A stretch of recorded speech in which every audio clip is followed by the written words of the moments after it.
Cek suaranya masuk nggak Pak Regar? Masuk Pak, masuk. Masuk aman ya? Oke, sebelumnya salam kenal Pak, Pak Regar, Pak Bagas, saya Angga Dotus Prawira sebagai Pre-Sales Security Solution di Nusa Network Prakasa. Jadi saya sih melanjutkan informasi dari Mas Fahri karena kemarin infonya akan ada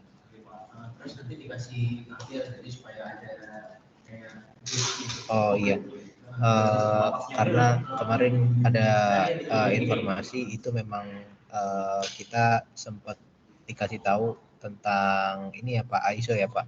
Tadi nama ISO-nya apa Pak? Dari vendor ISO-nya? Oh, kalau kita vendornya Prada. Itu berarti udah sampai tahap apa Pak di sana Pak? Baru tahap kalau kick-off sudah selesai sama tahap training minggu depan mulai. Oke, mungkin saya langsung aja ya Pak. Ini udah kelihatan belum share screen-nya Pak? Sudah Pak, sudah. Nah, jadi sebelumnya nanti mungkin flow-nya saya bakal coba bahas dulu kayak latar belakang ya atau background dari security itu seperti apa dan kemudian ancamannya seperti apa. Lalu masuk ke sisi ISO-nya ya, karena di sini mungkin kita sebagai sistem integrator karena memang sebenarnya ISO itu ada banyak klausul Pak, ada banyak pasal itu juga nanti akan dibahas. Itu ada sekitar 10 pasal untuk di ISO 27001 yang terbaru ya tahun 2022. Nah, cuman pada kesempatan kali ini kita mau fokus ke yang annex 8 atau di pasal 8 gitu, di mana di sana Nusa bisa bantu dari tempatnya Bina Arta Ventura, betul ya Pak? Ya benar Pak. Iya betul. Ya itu buat istilahnya mungkin kedepannya mau solutioning bareng kita atau mau consult sama kita, kita bisa provide. Oke. Mungkin sebelum deep ke ISO-nya saya pengen review dulu sih. Ini kurang lebih sama memang dari yang disampaikan sama Mas Fahri. Jadi overall end-to-end solution di IT ya, IT infra terutama Nusa Network Prakarsa itu support gitu. Cuman dari saya dan Mas Fahri memang fokusnya ke security solution. Tapi tidak menutup peluang juga bisa kayak bapaknya ada kebutuhan data center solution atau network solution itu juga bisa arahin ke kita gitu. Jadi mulai dari wireless, kemudian storaging sampai ke virtualisasi ataupun server. Kemudian ini juga beberapa partner atau brand yang sering kita bawakan, mungkin nggak bisa saya cantumin semua ya Pak karena memang cukup banyak gitu. Jadi hampir semua yang kita bawa memang beberapa brand yang udah familiar ya, kayak contohnya Fortinet, Palo Alto, kemudian di sisi network kita juga provide Cisco, atau di data center kita juga ada HPE, Dell dan Nutanix. Nah, itu sedikit overview dari Nusa. Selanjutnya saya pengen ngingetin lagi sih Pak, karena sebenarnya latar belakang ISO itu kenapa ada ya karena ini Pak. Jadi memang ancaman cyber ya setelah mungkin per masa COVID ya atau era digitalisasi yang memang cukup pesat di momen 2 tahun itu ya. Nah, di sana tuh tingkat serangan cyber juga meningkat Pak gitu. Nah ini beberapa catatan kasusnya gitu sebagai pengingat aja gitu. Jadi memang di luar aturan atau ISO yang diterapkan sebenarnya di sana juga ada manfaatnya buat kita sih Pak. Mungkin nanti manfaatnya itu buat kayak keamanan jaringan kita, flow production kita, kemudian data kita. Nah itu semua pasti akan ada manfaatnya ketika kita menerapkan ISO. Nah, termasuk dua kasus yang paling familiar ya dan paling keren waktu itu ada hacker namanya Bjorka kan. Dia berhasil membobol sekitar 2 juta data dari aplikasi yang cukup besar ya, baik Pertamina dan Peluru ini gitu. Nah ini contoh-contoh cyber security threats yang memang mainstream yang mungkin di tempatnya Bapak pernah sekali dua kali ada ancaman ke sana. Contohnya kayak phishing, malware, kemudian DOS attack dan lain sebagainya. Nah, tadi mungkin sekilas tentang kayak overview serta latar belakang dari si serangan cyber ya ataupun security. Sekarang saya coba mulai nih masuk ke tentang ISO-nya. Jadi ISO atau IEC 2007-2001 tahun 2022 tentang information security, cyber security, and privacy protection gitu. Nah, itu sebenarnya kita akan fokus ke poin-poinnya aja sih Pak gitu. Jadi nggak akan kita bahas flow dari mulai pasal 1 dan sebagainya gitu.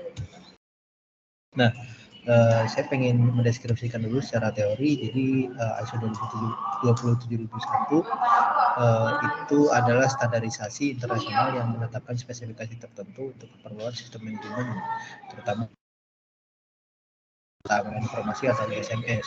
Standar ini memberikan panduan kepada suatu institusi dan berbagai sektor untuk meningkatkan manajemen serta keamanan informasi. Jadi memang fokusnya ke security untuk ISO ini. Nah, sebenarnya kan ISO kan ada banyak ya Pak, jadi bukan hanya di 27001 gitu. Satu kita fokus ke sana, dan untuk penerapan yang terbaru itu kita ada di tahun 2022 yang terupdate itu sebelumnya dari 2013, dan ini beberapa catatan historisnya gitu. Jadi mulai diterapkan itu dari mulai tahun 1992 untuk cyber security sendiri, kemudian lanjut ke 95, 2000 sampai yang terakhir kemarin 2022 gitu.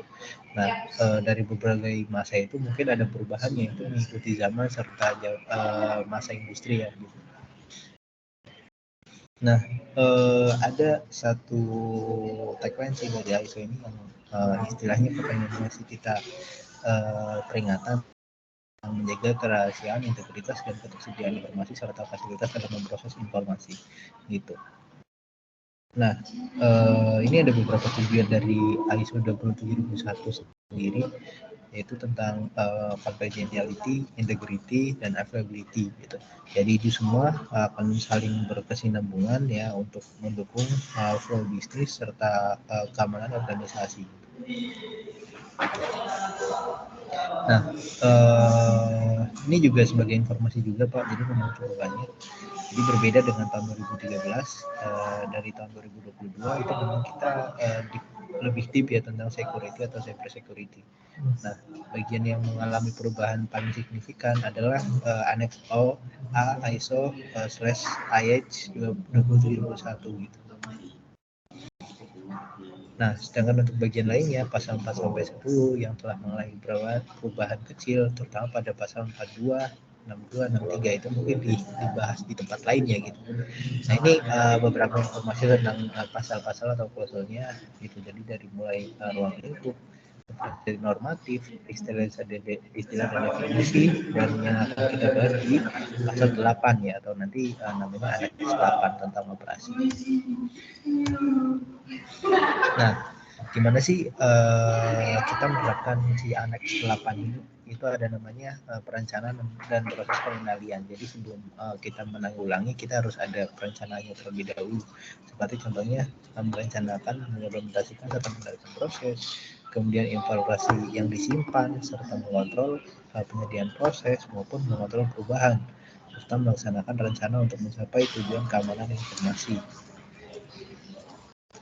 Nah, inilah poin-poin SIPA ini mungkin bisa dibantu notes, mungkin kemarin sudah disampaikan juga ya, atau kalau memang belum ini mungkin bisa dicatat karena kurang lebih sama semua ya. Jadi untuk A8 ini ada sekitar 34 poin, jadi dari A8.1 sampai A34 gitu. Nah, untuk saya sendiri nanti di sini akan coba bantu si Pak kayak mengklasifikasi di beberapa permasalahan atau syarat-syarat yang bisa dipenuhi ini akan masuk ke solusi mana aja gitu. Jadi dari mulai user endpoint device sampai ke protection of information system during audit testing gitu. Cuma nanti konteksnya itu nggak akan ini sih Pak, nggak akan bisa semuanya kita cover gitu. Jadi ada beberapa memang yang contoh poinnya misal kayak outsource development itu kan lebih kayak human management gitu ya, mungkin kayak itu di luar kayak solusi IT-nya gitu. Nah, saya masuk ke poin pertama dulu ya. Nah, mungkin ini overview dulu dari klausul 8. Jadi memang di klausul 8 ini di tahun 2013 itu memang pertama kali diterapkan di tahun 2013 ya untuk si operasi ini. Itu tujuannya untuk organisasi melakukan perencanaan dan penerapan pengendalian proses yang diperlukan untuk memenuhi persyaratan. Gitu, dan itu dilanjutkan di tahun 2022. Nah, oke, jadi ada beberapa solusi yang mau kita bawakan sih Pak untuk memenuhi si Annex 8 itu, contohnya mungkin saya suka skill kayak endpoint solution, NoSQL firewall, ada juga factory authentication, kemudian juga ada hack availability. Jadi saya coba masuk ke endpoint solution dulu. Itu ada beberapa poin sih yang masuk ke sana. Mungkin nanti Bapak bisa sambil lihat tadi ya di poin Annex 8, jadi bisa baca itu ada poin apa aja.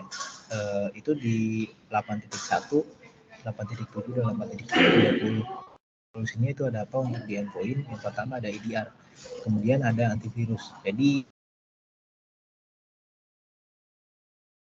lihat kalau antivirus ya layaknya antivirus yang biasa kita install di Windows atau di OS gitu. Kalau endpoint detection response itu versi advance-nya, di mana dia memberikan visibilitas secara real time, kemudian dia punya pemberitahuan serta signature, serta bisa mengenali jenis serangan yang di luar signature Pak. Jadi untuk brand yang kita provide biasanya kita masuk ke SentinelOne atau di Fortinet, di mana Fortinet sendiri juga kita seperti yang disampaikan sama Sari tadi, memang kita salah satu advance market di sana, jadi memang kita banyak membawakan Fortinet di berbagai solusi. Gitu. Untuk Fortinet sendiri itu di endpoint ada Forti EDR dan Forti Client gitu sebagai antivirusnya. Kalau ini menyesuaikan sih Pak biasanya ke budgetnya Bapak, kemudian ke kebutuhan gitu. Biasanya kalau memang kita mau start solusi endpoint, bisa kita start dulu di antivirus. Itu untuk solusi pertama di endpoint solution. Yang kedua, security information and event management. Di untuk solusi SIEM ini masuk pada beberapa poin, yaitu 8.8, 8.15, dan 8.16. Nah, untuk solusi SIEM sendiri, ini sih lebih kayak ke security information atau istilahnya kayak visibilitas sih Pak. Jadi kayak biasanya tuh dipakai untuk SOC atau NOC. Nah, intinya tuh di sini kita bisa gathering seluruh informasinya pada server kita, kemudian informasi tentang serangan yang terjadi di networknya kita, gitu. Dan ada beberapa brand yang kita bawa, di antaranya Elastic, kemudian Fortinet. Fortinet kebetulan untuk solusi SIEM cukup banyak. Itu ada FortiAnalyzer dan FortiSIEM gitu. Dan ada juga FortiSource sih, cuman biasanya kita bawakan antara kedua itu sih gitu. Nah, kalau untuk FortiAnalyzer ini terkhusus mungkin konteksnya kalau memang Bapak nih kepengen buat kayak only Fortinet gitu, jadi kayak loggingnya, kemudian informasi yang masuk itu semua hanya bisa dari Fortinet gitu. Jadi FortiAnalyzer memang dedicated SIEM yang untuk yang dibuat untuk Fortinet brand. Oh iya Pak, mungkin kalau mau ada yang dibahas atau mau ditanyakan atau ada yang kurang jelas, boleh sekalian langsung interupsi aja Pak gitu. Saya takutnya kecepatan atau gimana ya. Nah, boleh. Saya mau nanya Pak langsung, boleh kalau gitu. Terkait mengenai solusi FortiSIEM ini, itu lisensinya boleh Pak. ini FortiSIEM sama Fortinet Analyzer. Kebetulan kita kan udah punya pakai FortiGate sebagai firewall kita. Apakah FortiSIEM ini sama Fortinet Analyzer ini itu secara ordernya sesuai dengan jumlah endpoint yang nyambung ke dia, atau bisa kita order sesuai dengan kebutuhan? Itu pertanyaan yang pertama. Jadi biasanya kalau si SIEM ya, intinya solusi SIEM biasanya kita hitung dari log sih Pak gitu. Jadi log itu mencakup dari perangkat security dan network yang kita punya gitu. Berarti biasanya, kalau banyak log yang masuk makin mahal gitu atau gimana? Betul, bukan lebih mahal sih, kita naik spek gitu. Jadi hitungannya itu juga perangkat sih atau hardware gitu. Jadi bukan hitungan license gitu sih. Kita pakai 301E saat ini. FortiGate-nya. 301E. Iya, paling kalau ke sana ya ke logging sih yang paling kita solusi yang paling gampang kalau kita mau menerapkan ya kita POC sih Pak. POC atau kita istilahnya kita drop dulu satu perangkat atau sistem di sana yang unlimited, nanti kita hitung lognya baru dari sana Pak gitu. Oke, nanti gitu. yang ini mungkin saya nanti butuh penawarannya FortiSIEM sama Fortinet Analyzer ini dua-duanya dibutuhkan kalau kita mau ISO atau hanya salah satu? Nah, itu kembali lagi Pak, kalau Bapak nih kayak kiranya kepengen 40 banget nih gitu, kepengen memang membangun, nanti itu di belakang saya juga coba bahas sih, ada keuntungannya juga kalau memang kita bangun ekosistem 40 gitu. Jadi kalau memang mau tahu 40 itu better pakai 40 aja Pak, itu supportive banget secara harga juga memang bagus gitu dan memang kita juga menerapkan. Kalau memang Oke, Bapak sama ada elastik arah, dibuat aja nanti ya, Pak, penawarannya ada 2 Pak. Jadi elastik, ya, ini kan, software ya kalau elastik ya? ya, elastic software betul Pak. Oke. Ya. Ini juga saya, kenapa tertarik dengan elastik, kebetulan saya lagi bangun aplikasi service desk, tiket system, yang mana reporting-nya nggak jalan gara-gara dia tidak punya elastik. Jadi nanti bisa Oh, iya iya. kalau pernah dengar Iya namanya Jamat. iya iya. Ya elastik emang cukup sih Pak untuk di CM. Dia dia Heeh. basisnya memang full software. Kalau si 40 dia masih sediain yang on prem-nya Pak gitu. Jadi saya Jadi butuh, lisensi terkait, software elastik ini, kalau memang dia lebih save cost, nanti saya akan propose ke manajemen mungkin pakai elastik. Tapi, siap siap. meskipun si Forti ini secara fitur dia bisa kita katakan dalam tanda kutip mewah dan sangat diinginkan, tetapi kalau cost-nya mungkin tidak, bisa kita capai kan jadi pertimbangan juga, Pak. Siap siap. Oke, Oke itu Pak. yang pertama. Yang kedua tolong mundur lagi Pak, tadi yang mengenai Siap. yang sebelumnya, slide sebelumnya endpoint. Oke, Iya. yang endpoint ini, saya juga butuh, kalau SentinelOne ini kan software ini kan? Iya, itu software base buat EDR gitu. Jadi Ini Sentinel-One memang strong di EDR ya. iya, dan itu, kita tidak perlu untuk semua endpoint yang kita monitoring kan, kebetulan kita untuk ISO ini kemungkinan yang terdampak, terimpact hanya PIC tertentu karena kita Oh. yang akan kita ISO-kan itu ada aplikasi di, cloud yang core banking kita, namun terdampak juga ke sisi internal kita karena kan user kita yang menggunakannya harus, valid atau comply dengan ISO tersebut. Kira-kira seperti itu sih yang lagi berjalan. Karena kalau kita mau ISO 27001 untuk the whole Semua system, kita nggak akan capai dalam 1 tahun, Pak. betul betul Banyak betul betul lemahnya betul. kita. Jadi kemarin kita Ah, sudah deal dengan vendornya, itu hanya core banking kita yang mau di ISO-kan termasuk end user primary PIC-nya. Kira-kira begitu sih, Pak. Makanya tadi nih saya tertarik mengenai SentinelOne ini. Kalau iya Fortinet iya. tadi pasti ini kan ujung-ujungnya ke semua orang yang nyambung kan, berarti kayaknya nggak sanggup. Jadi mengerucut aja Pak, yang perlu kayaknya saya Eh, SentinelOne sama yang kedua tadi yang iya. Elastic.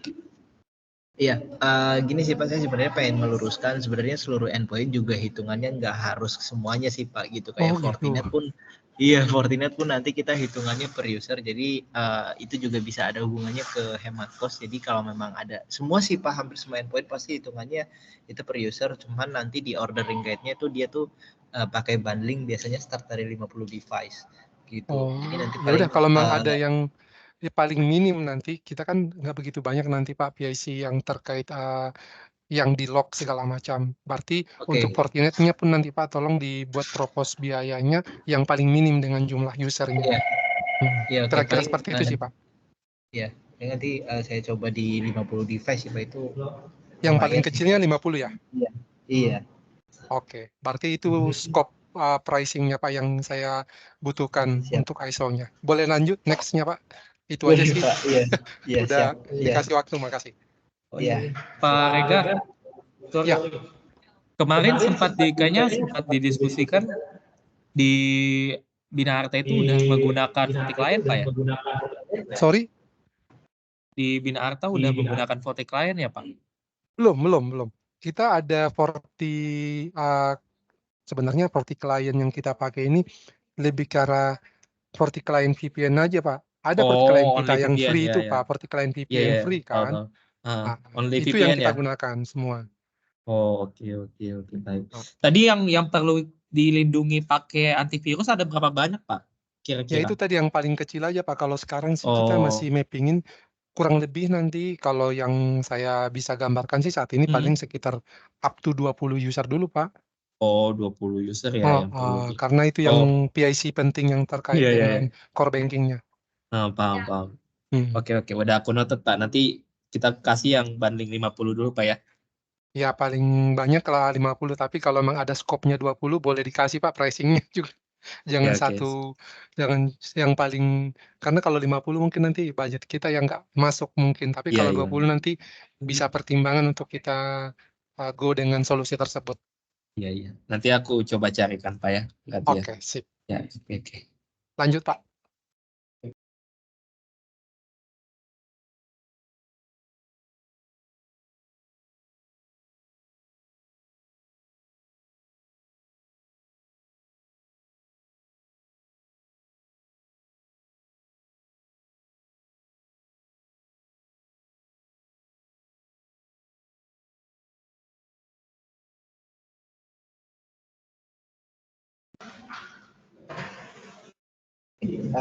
Kalau firewall ini udah menetapkan ya Pak? Kalau firewall kita udah punya, tapi versi yang kita gunakan saat ini versi 72 kalau nggak salah ya. Oke. Itu maksudnya OS-nya ya Pak, firmware-nya gitu maksudnya. OS-nya benar. Seriesnya tadi yang 301E. Nah, paling nanti saya coba ini sih Pak, nanti lewat Mas Fahri biar dikasih kayak dokumen EOS-nya, karena kebetulan udah ada seri di atasnya itu masuk ke seri F sama G gitu. Jadi mungkin itu buat kayak ini aja sih Pak, informasi aja gitu. Ya. Nah, kalau sama satu lagi Pak, sekalian sorry saya potong. Saya juga butuh penawaran untuk proses upgrade 72 ke latest version. Pendampingan Pak, lebih ke tepatnya. Berapa biayanya? Nah, sama benefit sama dampak jika kita delay-nya. Delay proses untuk upgrade-nya. Tolong dibuat Pak ya. Ya, sorry Pak, ini berarti untuk update firmware-nya atau mau di trade up barangnya Pak? Barangnya ada masih kita punya, secara support masih waranti. Jadi sekalian ini jadinya juga, karena kita memang plan saya buat udah di budget tahun ini, yang jatuh tempo kalau nggak salah di pertengahan tahun ini. Satu unit FortiGate kita itu udah mau 6 tahun. Layaknya, iya. Sebenarnya belum EOS sebenarnya Pak, masih support. Sampai sekarang 301E masih support Pak. Iya. Kalau Bapak cek, masih belum EOS. Cuman saya ada rencana itu menjadi ibaratnya seperti backup unit sebaiknya. In case primary-nya down. Jadi tolong dibuat nanti penawaran juga kalau kita mau order replacement untuk 301E yang paling dekat dengan itu. Kita trade up aja Pak ya. Di situ kalau untuk trade up bisa ini Pak, secara cost-nya dia harga hardware-nya akan jauh lebih dapat diskon yang besar Pak. Kalau apa Pak? Kalau kita trade up. Oh boleh kalau gitu, trade up lebih bagus kalau gitu. Trade up apa ya nanti Pak? Iya, kalau jadi ada trade up saya juga belum tahu. Iya itu di Fortinet Pak ada sistem trade up. Jadi biasanya kalau yang perangkat-perangkat untuk tipe yang udah mau mendekati EOS itu biasanya disarankan untuk segera melakukan trade up, karena kalau trade up ini secara diskon levelnya Pak untuk harga hardware-nya itu dia akan jauh lebih dapat besar diskonnya Pak. Itu bisa up to 40 sampai 60 Pak. Oh, Gitu. bagus Jadi kalau kayak kemarin kita ada trade up Pak, udah pakai di mana tuh? Di mana kemarin? Saya harus make sure dulu. Trade up yang di ini.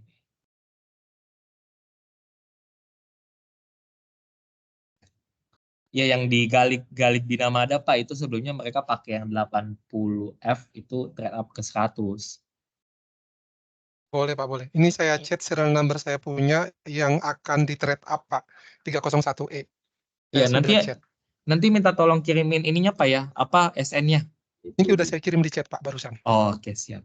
Oke, siap. Thank you Pak. Oke, nanti pakai trade up aja. Ya. Oke, itu sorry Pak, saya mungkin sedikit nambahin itu sebenarnya ada refernya juga sih ke Next Solution. Jadi ada juga buat high availability itu nanti mungkin refer ke tadi yang Bapak sampaikan. Jadi di ISO ini juga ada nyaranin buat set high availability gitu. Nah kalau memang Bapak pengen ada 2 device jadi nggak thread up gitu, itu juga hitung-hitung bisa nyelesain 1 poin itu juga sih Pak. Nanti saya coba review gitu. Jadi kalau NGV ini dari tempatnya Bapak udah menerapkan ya, jadi tinggal nanti Bapak renewal. Jadi itu nanti saya coba nanti setelah ini bakal sandingin ya sama si Annex 8 itu nanti biar kita baca. Nah, solusinya ada selanjutnya ada DLP atau Data Leak Prevention atau dan DRM gitu. Jadi ini dua solusi yang bisa masuk buat kita memenuhi poin di 8.12 gitu. Untuk DRM sendiri itu lebih ke digital threat management. Jadi kayak solusi pengamanan dokumen. Kemudian kalau DLP itu penjagaan keamanan data gitu, itu lebih deep lagi ke database gitu. Untuk kemudian kita bawa itu Trellix dan Falso. Selanjutnya ada backup solution. Nah kalau backup solution sebenarnya itu di luar kita sih Pak, di luar secret solution gitu. Jadi masuknya ke backup solution itu sebagai informasi aja. Jadi kalau ini biasanya ada juga yang dia teriakan backup solution itu by cloud, ada juga by on premise. Nah ini ada dua, yang Vim itu kalau nggak itu by cloud ya, jadi kita kayak jadi template backup solution bisa kita jadi itu nanti di sana bakal kayak continuous backup terus sih Pak. Jadi kayak mungkin namanya tuh kayak snapshot gitu ya. Kalau rubrik itu biasanya device gitu, device atau on-prem itu memang agak-agaknya lumayan sebagai informasi. Nah, selanjutnya two-factor authentication. Kalau ini termasuk yang paling banyak sih Pak, gitu. Termasuk yang paling banyak. Jadi buat UFA dan endpoint itu termasuk yang paling banyak, itu juga refer ke Undang-Undang PDP. Nah, di sini ada beberapa poin yaitu di 8.2, 3, 4, dan 5. Nah, untuk factor authentication secara teori merupakan metode keamanan yang mengharuskan untuk memberikan dua bentuk verifikasi sebelum mengakses sebuah akun. Nah, kita ada dua brand ya, Forti ya dan Secure Envoy. Kalau Forti kita pakai Forti token, kalau Secure Envoy itu brand dari British ya, dari Inggris sana. Jadi kalau si FA ini juga hitungannya per ini sih Pak, per device. Jadi kurang lebih sama kayak endpoint gitu. Jadi saya ibaratkan satu laptop itu dikasih satu endpoint, dikasih satu FA gitu. Itu yang disyaratkan sama di ISO itu. Oke, sorry. Kalau yang si ya. second verification ini sebenarnya kita udah dapat solusinya dan juga sudah berjalan karena kita udah pakai 365. Yang belum itu yang slide sebelumnya Pak, tadi ada yang sebentar yang sebelah ini lagi. Kalau backup juga kita secara solusi kemarin saya udah pernah juga dapat penawaran Vim langsung dari country manajernya belum masuk. Makanya kita pakai backup dari sisi VM yang berjalan pakai Proxmox Mas Ian. Untuk Faso ini Pak, Faso ini lebih ke arah apa fungsinya Pak sebenarnya? Mandatory nggak ini? Oke, jadi saya coba review juga ya. Jadi sebenarnya kalau Fasu dan Trellix itu kayak sistem proteksi yang deep ke database gitu, data. Nah konteksnya kalau Fasu itu data yang dimaksud adalah dokumen, jadi kayak PDF, Word, JPEG, kemudian ada dan sebagainya, itu semua bisa diprotek by encryption gitu. Nah itu tujuannya adalah biar sirkulasi data yang ada di suatu perusahaan itu hanya bisa diakses di internal perusahaan gitu. Jadi ketika once misal dokumen di-share atau harus lepas ke tempat lain gitu, nanti dokumen yang terenkripsi itu nggak bisa dibuka sama tempat lain gitu. Jadi lebih ke sisi proteksi di yang fokus ke dokumen. Jadi kan kayak device udah, factor authentication udah, sekarang di dalam database-nya gitu, networknya juga udah jadi gitu. Boleh yang ini Pak tolong dikasih juga secara device jadi ini kan. Iya, jadi hitungannya per ini juga sih Pak, license-nya nanti hitungannya per device juga gitu. Ya, yang ini kayaknya dibutuhkan aja nanti Pak. Nanti biar saya juga tolong dibuatin background-nya karena ini mandatory di sisi ISO. Untuk tadi kalau ada 20 user, tapi kalau nggak ada 50 user, ya. Oke Pak. Oke. Ya, ini nah ini managing solution sih Pak. Kalau ini konteksnya ini juga masuk di beberapa poin di Annex 8 yaitu di 8.32 serta 8.8. Jadi tujuannya kalau si managing solution ini masuk ke Forti Manager itu buat kayak kita tuh manage jadi kayak perangkat-perangkat tadi itu kayak si firewall, kemudian nanti ada web filtering nanti setelah ini ya, dan kemudian juga misal ada backup kayak proxy-nya dan sebagainya itu nanti bisa dihandle sama si Forti Manager itu. Jadi intinya tuh Forti Manager kayak orkestrator gitu sih Pak, biar kita tuh handle-nya dalam satu dashboard gitu, dalam satu manajemen gitu. Jadi nggak harus kita masuk ke satu perangkat. Kayak misal kita mau setting FortiGate, kita harus masuk ke IP-nya FortiGate dulu, akses web base-nya. Gitu. Kita mau akses si web application firewall, kita harus masuk ke sana gitu. Nah, kalau Forti Manager tujuannya buat itu sih. Nah, ini yang tadi saya sampaikan. Jadi Bapak kan tadi sempat bilang kayak boleh dong tambahin lagi satu FortiGate buat backup unit atau buat misal ada kerusakan apa-apa biar buat backup kita. Itu juga bisa kita terapin lebih baik malah pakai hack availability. Itu sekaligus menyelesaikan untuk di poin 8.14 gitu. Jadi nanti FortiGate-nya Bapak atau firewall-nya Bapak itu akan ada dua gitu. Jadi sistemnya bisa dibikin aktif-aktif atau aktif pasif. Jadi misal satunya mati, nanti satunya bisa fail over pekerjaannya atau dibagi ke dalam 2 session gitu. Jadi secara load juga akan lebih gampang gitu. Jadi itu juga akan ada hubungannya dengan kayak loadnya sih. Jadi akan lebih enak untuk si HA ini gitu. Kalau yang HA ini memang ini metode sih Pak gitu. Jadi metode suatu solusi yang dibawakan suatu brand. Jadi HA itu bisa diterapkan di semua hal gitu. Jadi itu kalau Bapak tahu tentang redundant, nah HA itu kurang lebih sama dengan redundant, kayak misal device colokan dua gitu kan, ada dua forward, tujuannya buat apa? Tujuannya buat kalau misal satu mati satu aktif gitu. Itu bisa kan. Nah, selanjutnya ada web filtering, itu masuk di poin 8.23. Itu kita ada beberapa solusi yang on-prem dan cloud-based. Jadi ada FortiWeb sebagai web application firewall serta FortiProxy sebagai buat proxy protection-nya. Gitu. Secara teori kalau WAF ini sebenarnya basicnya firewall ya, cuma dia tujuannya utamanya itu untuk memonitor, filter dan memblok data yang berasal dari klien ke sebuah website atau aplikasi web yang kita punya. Gitu. Jadi ini biasa digunakan banyak itu di banking dan sebagainya, dan sekarang coba diterapkan mungkin Bapak kan untuk Bina Arta kan memang basicnya finance ya gitu. Aplikasi itu krusial gitu. Nah mungkin itu memang tujuannya ke sana gitu, buat implementasi WAF, jadi biar kayak aplikasi juga kita bisa aman gitu. Karena biasanya sekarang tuh banyak banget yang ngacak-ngacak webnya kita, kayak di domainnya diubah ke web judi slot gitu, atau di dalamnya misal subdomainnya kita ubah, atau misal kayak clickbait atau bahkan ada ad yang aneh gitu ya, atau iklan-iklan yang aneh, itu juga bisa kita tutup, kita close pakai solusi ini. Oke, itu mungkin tadi beberapa review dari beberapa poin ya yang bisa kita solusikan. Nah ini sebenarnya Fortinet sendiri nih punya semua device di setiap lini tersebut gitu, punya tiap solusi di setiap lini tersebut gitu. Jadi memang cukup.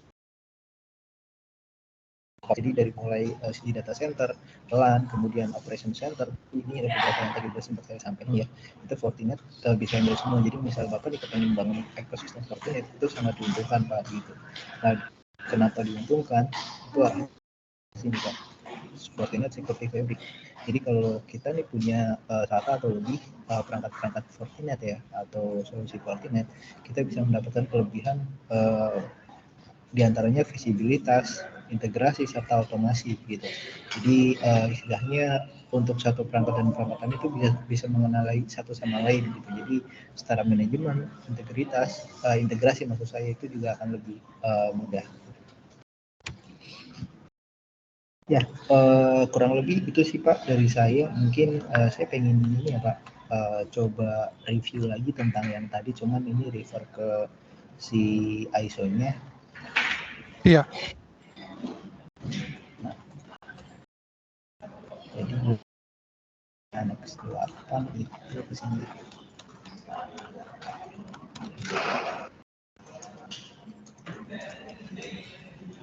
Ya, udah kelihatan ya Pak? Kelihatan Pak.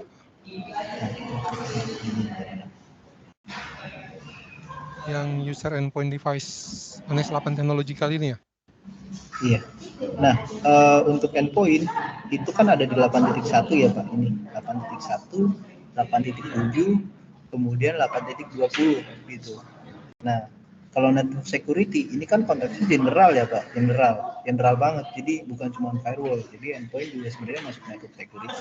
Makanya itu kalau memang nanti di misalnya udah masuk tahap auditnya, ini endpoint juga masuk solusi ini gitu. Jadi udah harusnya bisa. Nah, selanjutnya 8.8. Nah, manajemen of technical vulnerabilities. Jadi vulnerabilities atau ancaman itu bisa kita manage, bisa kita handle segala alert dan informasinya lewat si CM ini gitu. Kemudian 8.15 logging. Logging udah pasti. Jadi biasanya orang pakai CM itu buat nge-collect datanya, Pak. Tujuannya buat apa? Buat reporting dan audit. Biasanya ada di 1 bulan, 2 bulan, 3 bulan, atau 1 tahun gitu. Jadi kalau si FortiGate aja atau firewall aja itu loggingnya biasanya terbatas cuma sekitar 7 hari gitu. Nah, kemudian kalau FortiGate berapa lama tadi? FortiGate paling 7 hari Pak. Setelah itu dia nge-replace. Gitu. Yes, iya. Iya. Jadi makanya biasanya dibutuhin kayak CM atau analyzer gitu. Nah, iya. monitoring activities itu juga ada hubungannya juga dengan CM gitu.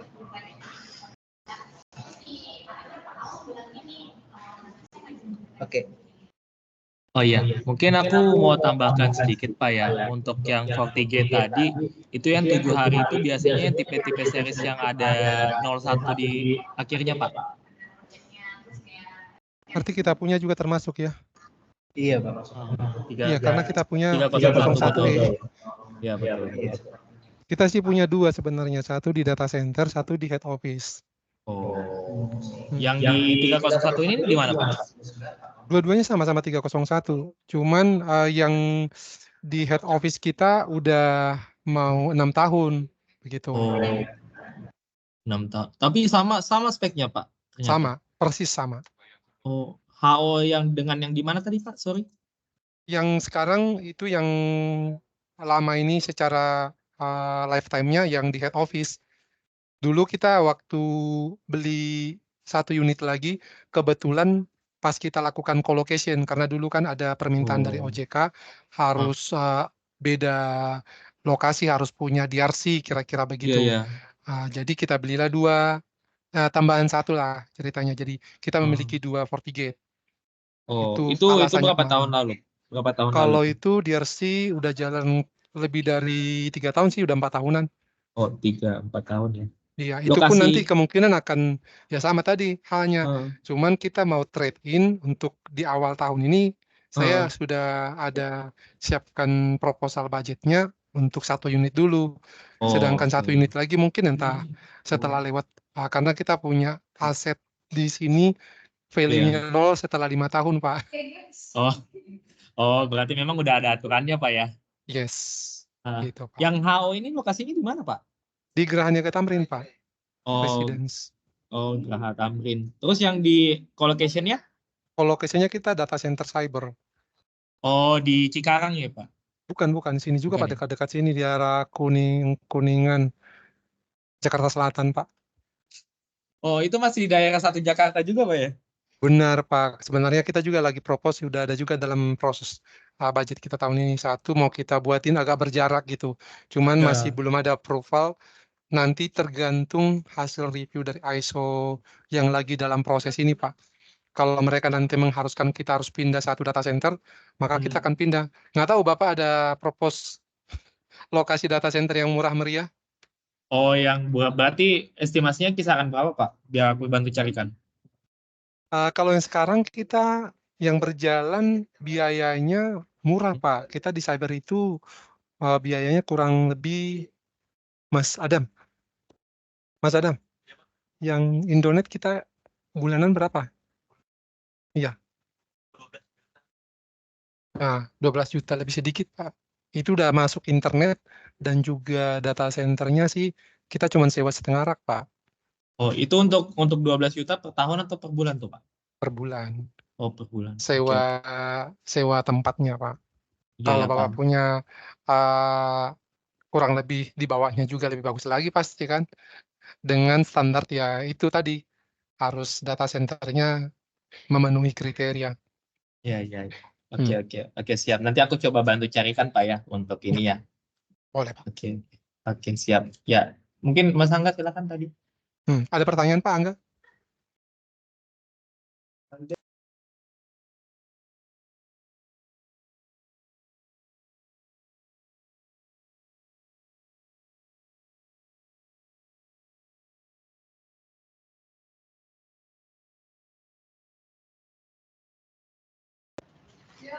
Halo Pak, iya Pak. Masuk Pak. Ya, ada pertanyaan lagi. Kalau saya sih udah clear sih, dan apa yang saya butuhkan juga udah clear dari tadi sudah saya kasih note ya, apa yang saya butuhkan untuk kebutuhan si ISO ini.